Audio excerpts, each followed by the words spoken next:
melhor é começar, cara. Se você não sabe começar, velho, eu vou te ensinar. Bem-vindo! Eu sou o Guilherme Tripa. E eu sou o Leandro Zago. E você está na onde? Golden Cast, cara. Não, tem que começar de novo, pelo amor de Deus. Você quer falar bem-vindo? Tá. Bem-vindo! Eu sou o Guilherme Tripa. E eu sou o Leandro Zago. E você está na Golden Cast. Então, novamente aí, fazendo o trabalho aí de pesquisa de mercado para você que acompanha o mercado, para você que está atrás aí das melhores notícias sobre o mercado financeiro, sobre as criptomoedas. Então, se você está acompanhando, a gente aí está perto do fundo ou fazendo uma deriva aí perto do fundo, né? Dos 20 mil dólares na Bitcoin. E tá difícil sair desse preço, hein? Pelo amor de Deus, hein? E todo mundo achava que a gente ia fazer uma agulhada e sair fora. Ah, agulhada, eu acho que ainda vai acontecer, viu? Não sei se ela aconteceu já. Você acha que nós vamos ainda andar um pouco mais para baixo? Provavelmente. É. Eu acho que quando todo mundo tá acreditando que nós vamos cair, é aí que nós vamos subir, cara. É, normalmente é assim, pessoal. Tá entendendo? Pode ver que o mercado sempre vai se mover para onde tiver mais gente apostando contra ele. Exato. É a lei do máxima dor, né? Acho que é isso, né? A lei da máxima dor, né? Ele sempre move para causar o máximo de dor possível. É. Então, se você gosta de ser chicoteado, se você tem tendências masoquistas, eu recomendo você ir para o mercado financeiro, porque existe uma lei que leva o mercado financeiro a causar o máximo de dor às pessoas, né? E aí é por isso que é desestimulante para as pessoas que estão no começo do mercado. Na hora que todo mundo estiver olhando e vai falar, agora não tem o que fazer, vamos abrir um monte de short. Aí entra shorteado, sobe. É assim mesmo, né?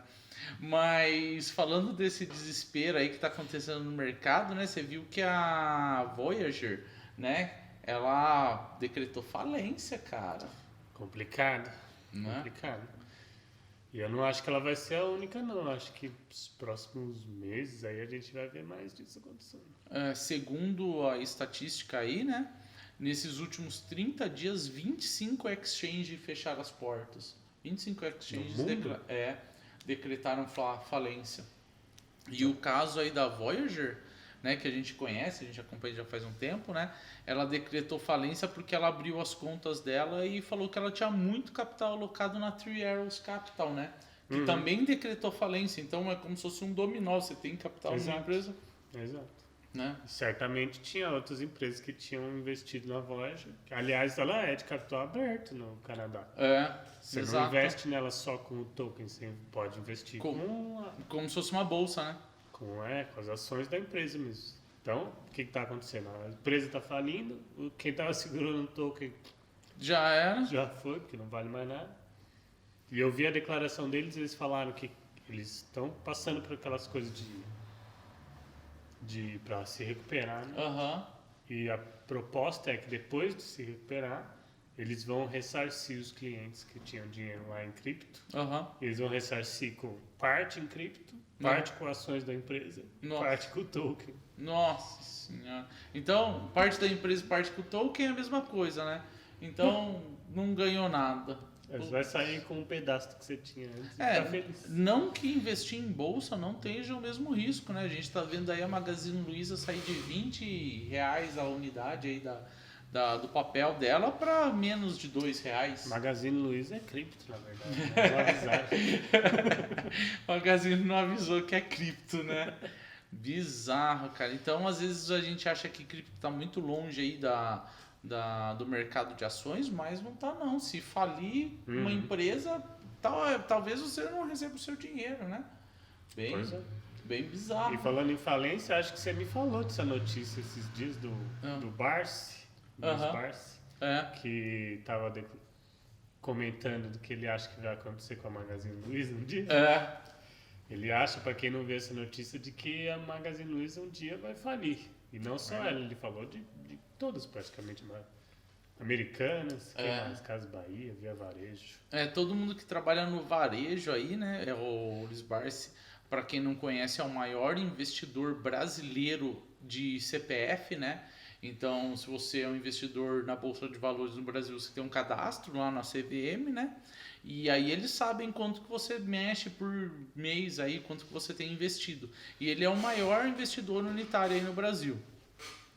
E ele fez uma declaração falando que ele acredita que a Magazine Luiza pode falir um dia, né? Assim como todas, porque quem tem um pouco mais de idade já viu a Mesbla falindo, já viu Mapping falindo, que são empresas de varejo, né? Que ela vende para o consumidor final, né? Então vende, sei lá, máquina de lavar roupa, uma televisão. Roupa, eletrodoméstico, qualquer coisa. E isso está muito atrelado à política econômica, né, e tributária do Brasil, que muda absurdamente. Então você tem uma rede de lojas de venda de produtos, só que às vezes da noite para o dia passa uma lei que não te deixa vender. E aí você acaba falindo, né? Então ele diz que o destino... Tem essa flutuação de crédito também, né? Também. Que até ano passado, o Casas Bahia estava vendendo lá geladeira, fogão, com juros de 2%. Agora os juros estão 10%. 3%, cacetado. Então as dívidas dela, que é com o banco, atualiza. Agora ela não vai atualizar a sua dívida das 10 prestações da sua geladeira, vai continuar lá. Exato. Do jeito que era. É muito bizarro esse tipo de situação, né? Então a Voyager vai falir. O que a gente está vendo aí pro mercado aí é que a gente está vendo uma cascata aí de falência, né? Então esse bear market, pelo que a gente está dentro do mercado aí faz um tempo, ele está sendo mais violento do que os últimos bear markets, porque talvez o tamanho do mercado já seja grande o suficiente para a gente ver impactos reais, né? Uhum. Nos ativos. As últimas vezes que nós tivemos bear market, a gente saiu aí de 200 milhões e 200 bilhões de dólares, mas dessa vez a gente estava em 1,5 trilhão de dólares, né, o mercado. E caiu pela metade disso, praticamente. E caiu pela metade, então a gente perdeu aí 700 bilhões. Então é uma queda que realmente quebra as empresas, né? Se quebra a gente, não vai quebrar as empresas, né? Não, tem que quebrar mesmo. A questão é que enquanto a coisa tá pegando fogo, todo mundo quer entrar, é fácil você criar uma empresa. É fácil, você vai ter público. Só que você vai estar alavancado e a hora que isso aí acabar... Acabou, né? Não tem nada embaixo para segurar. É verdade, falando em acabar, não sei o quê. A maioria das pessoas aí comentou sobre as fotos aí que a gente tirou com chapéu de palha. A próxima vez que a gente for gravar vai ser a Golden Cast aí na festa Julina. Vai ter que ser Julina, né? Porque Julina. Tem pra hoje. Então a gente vai vir gravar de chapéuzinho de palha, vai ficar legal. O próximo vídeo você acompanha, hein? E passando aí pra frente as notícias que aconteceu, né? A UN, né, soltou um artigo científico falando sobre a relação da fome, a riqueza, né, e a fome mundial. Eu acabei postando aí no grupo da Golden Coin, né, da escola, e mais tarde esse artigo foi retirado do ar. Absurdo, né, cara, a repercussão. Você chegou a ler? Era uma coisa meio dramática, né? Uhum. Eu diria que o título foi feito justamente para chamar esse tipo de... Você vai colocar esse artigo lá nos comentários. Vou colocar esse artigo aí da UN aí nos comentários para você poder ler, tá? United Nations. Tá? E aí, você quer falar do que ele estava falando? Então, a United Nations, né, que as Nações Unidas, né, soltou um artigo falando, o título do texto é "Porque a fome mundial é boa é saudável". Os benefícios da fome. Os benefícios, a palavra certa é os benefícios da fome mundial. E aí você já fica assim meio que cabreiro, né? Porra, como é que o cara tá falando que ter fome mundial traz os seus benefícios, né? E aí pode complementar, pode terminar. Então, apesar desse título aí que é para dar um susto na galera, o que ele descreve lá é quem se beneficia com a fome mundial. Quem é que está se beneficiando com essa situação? Uhum. E segundo o autor lá, quem se beneficia mais com isso são as pessoas da mais alta parte da sociedade, quem é muito rico. é quem vai ter oportunidade de usurpar as pessoas que estão com fome, que vão se dispor a fazer trabalhos que elas não se disporiam a fazer se ela não tivesse nessa situação. Então é bem bizarro, né? Porque ele descreve assim, se você tivesse com fome, o que você estaria disposto a trabalhar? Você estaria disposto, se você não tivesse o que comer, se você fosse um mendigo ou um cara abandonado, né? E você estivesse morrendo de fome, você se sujeitaria a trabalhos muito mais degradantes e a receber muito menos por esse trabalho do que se você tivesse numa situação alimentar melhor, se você tivesse bem nutrido, você provavelmente seria muito mais exigente na hora de você escolher o seu trabalho. E o autor ele justamente foca o artigo dele dentro dessa temática de como que a fome é usada como uma arma para produzir trabalho escravo ou trabalho próximo de escravo, né? E trabalho barato. Então a elite mundial, ela sabe que existe um problema de fome mundial, mas ela não está muito preocupada em resolver. Por quê? Porque isso traz os benefícios, traz a exploração do ser humano para poder produzir riqueza, porque esse ser humano com fome consegue trabalhar mais barato e está disposto a trabalhar qualquer tipo de trabalho, né? Uhum. Bem chocante esse artigo. Vou acabar colocando aqui nos comentários para você ler aí, se você gosta de uma leitura. E eu vou te falar, viu, que eu tive dificuldade de ler esse texto, porque o autor ele não coloca a opinião dele dentro desse texto, ele não deixa explícito logo no começo do texto que ele é contra a fome mundial, e então ele só joga os dados, ele é extremamente técnico, né? Ou ele joga só situações dentro do texto, então é legal o texto. Eu vou falar para você que é difícil, e eu acredito que talvez eles tenham tirado do ar por causa da repercussão das pessoas não terem conseguido se desvincular a sensação que traz de você falar que é legal ter fome, né? Certamente os benefícios da fome mundial é um título que foi feito para causar rancor nas pessoas mesmo, para chamar a atenção, para que as pessoas lessem. Agora tem que ver se elas leram mesmo. Se elas já ficaram com rancor de quem quer que seja que estava falando uma coisa dessa. Eu já queria sair com uma voadora no peito desse cara. Rapaz do céu, velho. Fala pra você. Né? Calma. Tem que ir devagar. Tem que ir devagar. Tudo paz e amor aqui no mercado, hein, cara. Então, mas falando aí mais pro Brasil, né? Semana passada, para quem usa a Binance, semana passada a Binance tinha suspendido os saques e depósitos pelo Pix no sistema brasileiro, porque ela estava com uma dificuldade jurídica aí com o banco que fazia esse auxílio, essa plataforma para a Binance, e essa semana a Binance diz que vai retomar os Pix e a entrada e a saída, a retirada, né, e o depósito de dinheiro em real. Você viu que bacana? Bom, porque a Binance ainda é a maior aqui no Brasil de usuários, então não dá para ficar sem esse serviço. Imagina, cara, você queria lá, se bem que as pessoas não deveriam fazer isso, né? O dinheiro seu de investimento não deveria ser confundido com o seu dinheiro para o seu uso do dia a dia, mas imagine, por exemplo, você viu uma promoção lá, sua esposa queria um tênis bonito, e aí você, meu Deus, eu preciso sacar uma cripto, e você não consegue, a esposa fica louca, né? Ainda mais no momento que a gente está passando, cheio de empresa falindo, torto. Pois é.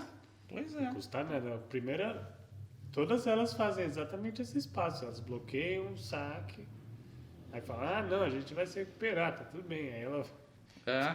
Por pouco ela tá falando. Porque os bancos e as corretoras, elas têm um problema, né? Que é que a maioria do dinheiro que você depositou dentro delas não fica dentro delas. Então, se a gente tivesse uma corrida aos bancos, para quem é muito mais antigo aí, lembra? Se você for sacar, se todos os correntistas forem sacar o dinheiro da conta, não tem dinheiro suficiente dentro do banco para ser sacado. Então, esse bloqueio de suspensão, né, de você, a corretora falar, a gente vai voltar, né, é o primeiro passo para ela falir e você realmente perder o dinheiro para sempre. Por isso que ela bloqueia você poder sacar o dinheiro, né? Se ela avisar que ela tá para falir, aí justamente as pessoas vão lá tirar o dinheiro. Exato, e aí ela fica sem o dinheiro que ela já estava devendo. Então, por isso que ela não te avisa que ela vai falir. Ela fica com o seu dinheiro para pagar a dívida dela. E você, como usuário, você que paga o pato, né? Você que fica sem. Geralmente é assim que funciona. Por isso que as suas criptomoedas que estão em corretora são criptomoedas, ou as suas ações que estão dentro da bolsa de valores, né? Elas só são o dinheiro que você está disposto a perder. Porque você não sabe o que vai acontecer. Apesar do risco ser baixo, você não sabe o que vai acontecer. O dinheiro, as criptomoedas que você tem que estar guardada com você, dentro de uma cold wallet, de uma carteira fria, coisas do tipo. As moedas que ficam dentro de corretora, geralmente são as moedas que você quer negociar, né? Certo? Dica para você. E aí, falando nas moedas, nesse tipo de coisa, o Fed, né, que é o Federal Reserve, ele fez aí uma entrevista, né, um pronunciamento, e ele acabou citando aí as stablecoins como se fosse uma possível utilidade de manter o dólar como se fosse um destaque aí para o mundo, né? Manter o papel do dólar mundial, porque se esse mercado passar a crescer e ser negociado, o cripto mesmo, porque 1 trilhão, apesar de ser bem grande, ainda é razoavelmente pequeno em relação aos outros mercados de commodities, de casa, nossa senhora. Então, se isso passar a ser valorizado de fato, faz sentido que ele queira ser a moeda dominante lá. Claro. E já é agora, porque mesmo que você medir, a maior stablecoin é o USDT, ok, a segunda é o USDC, etc, vai descendo, mas todas elas são em dólar. Todas elas. Só a Circle, que acabou de lançar faz algumas semanas, o Eurocoin. É verdade. Mas ainda é muito pequeno, eu acho. Não sei nem se foi listado em alguma exchange. Mas é legal ver que eles viram, apesar de ter demorado para eles terem visto isso, a arma, né? A arma mundial que eles têm na mão, que é as criptos, porque no começo eles acabaram brigando ou fazendo cara feia para as criptos, mas eles têm uma arma poderosíssima mundial, que são as stablecoins. Porque todas as stablecoins são as moedas pareadas em alguma moeda fiduciária, né? E no caso, todas as stablecoins, a grande maioria, é pareada no dólar.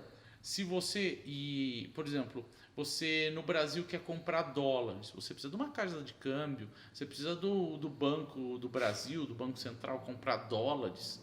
Mas dentro de uma stablecoin, de uma criptografia, você compra dólar e você não precisa de nada disso. Então você tem uma penetração, uma capilaridade para dentro da sociedade que é infinitamente maior do que você querer sair, passar numa casa de câmbio e comprar mais caro. Então isso aí é uma bazuca mundial de utilidade. Isso aí é você levar a utilidade para níveis assim catastróficos. Então é legal que eles tenham percebido essa arma mundial. E obviamente só vai beneficiar o governo americano, né? Mas a gente aí para a corda mais fraca brasileira também vai se beneficiar porque a gente se livra do real e as patifarias que o governo brasileiro faz, né? E aí o dólar vira a próxima moeda mundial, então. Já é, mas demorou. Sim. Não, mas para ser usado em pequena escala também. Verdade? Por que a gente vai comprar pão com R$1? Eu topo. Pra que a gente vai ficar segurando garopa, lobo guará? Eu quero segurar o George Washington, rapaz. Você tá louco? Saca? Pelo amor de Deus, não faz sentido, né? Bem bizarro ficar ligado nesse tipo de coisa. E aí, para finalizar aí o vídeo, a gente vai falar da recessão dos Estados Unidos, né? Que todos os sinais estão apontando que a recessão já chegou, que está acontecendo, mas o Fed, tá nem aí. Tá nem aí, você acha? Tá nada, o cara tá levando taxa de juros, o cara quer moer o mercado. Não vai ser fácil, não. Eu não sei, ninguém admitiu ainda que tá em recessão, pelo menos ninguém. Exato. Né? Vamos ver, eu não sei o que dá para esperar dos Estados Unidos. Eu não acredito não, pelo que está acontecendo aí para a Europa, né? Que os ministros aí do Boris Johnson pediram demissão, né? Que foi o primeiro-ministro aí Inglês. do inglês, né? E os ministros dele pediram demissão, cara. Então a gente tá vendo que a política está sendo muito afetada aí pela parte econômica.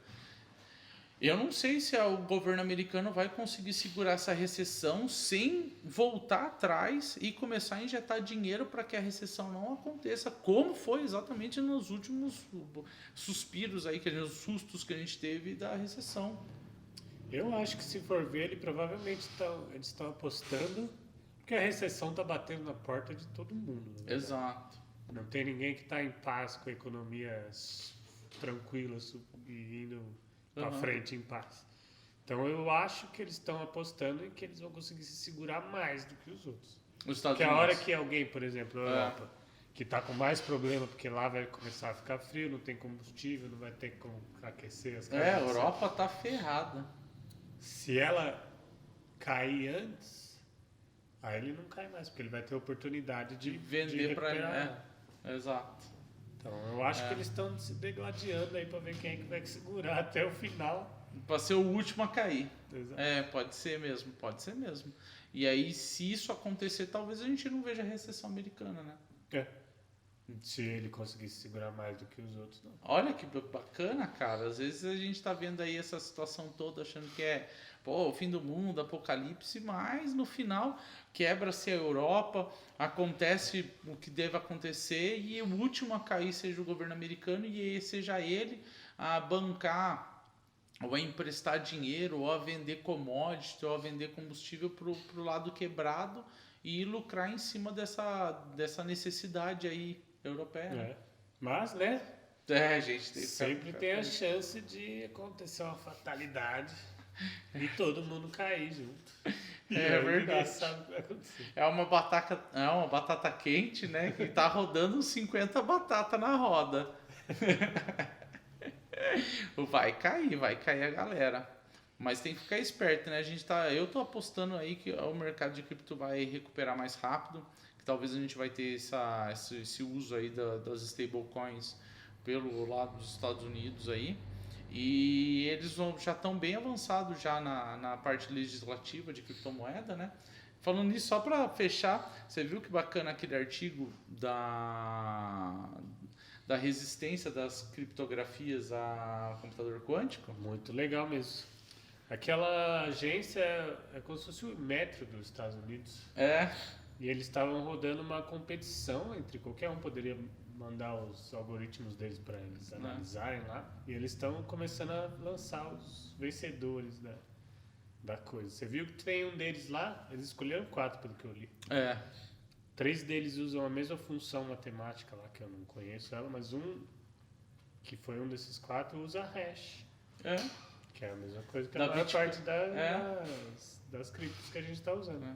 Só para dar um entendimento aí para você que está vendo, o que aconteceu foi, a gente tem os computadores que calculam a criptografia das moedas hoje. E hoje elas são seguras, porque os computadores não conseguem quebrar essa criptografia, que é a chave de segurança das moedas, por isso que elas são suas. Essa criptografia é para tudo, não é só para moedas, né? Até o próprio sistema bancário, o governo, todo mundo usa criptografia. Os bancos usam, né? E-mail usa, né? O WhatsApp usa, né? E o legal é que a gente vai desenvolver os computadores quânticos, que eles usam outros processos que não são os processos que a gente usa num computador comum. E esse computador quântico ele é níveis acima de processamento do que esse aqui. Então a gente já teoriza que esses computadores sejam capazes de descobrir as senhas. Então o que eles fizeram foi uma competição para descobrir quais do tipo de encriptografia, né, o tipo de você esconder as chaves de acesso que o computador quântico não consiga resolver. E aí dessas formas de você encriptografar é o hash que a maioria das criptomoedas usa. Sim. Bem bacana. Então a gente já está preparado para os computadores quânticos. Segundo essa agência aí, já tá. Só andar para frente. Não já tá, né? Porque ele tá começando a rodar testes. Isso ainda tem que colocar para produzir de verdade. Por enquanto, eu acho que foram só os grupos lá que produziram, inventaram. Mandaram para ele gostou. Vamos ver se vai ser bom mesmo. Muito bom. Então, se você gosta de conteúdo, se você gosta de mercado, se você gosta de fotografia, se você gosta de Bovespa, clica no like, clica no sininho, dê o joinha, comenta. Beleza? Valeu! Falou, pessoal!